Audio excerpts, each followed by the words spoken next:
Emergency learning website. This website is password protected. Ibig sabihin, kung sino lang yung may password sa website na ito, sila lang yung magkakaroon ng access dito.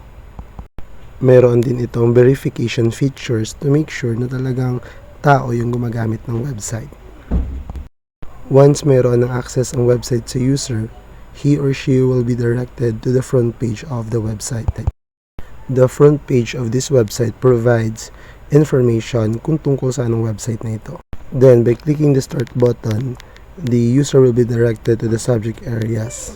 By clicking the particular subject area, the user will be navigated to the grade level section. And when the user selected a particular grade level, he or she will be directed to the whole lesson for the entire school year. And when the user selected a particular lesson, he will be directed to the content of the lesson. At sa loob ng lesson, mayroong link na kung saan pipindutin ng user para ma-navigate sila sa Google Form. And that's all. I hope na meron kayong natutunan sa video nito.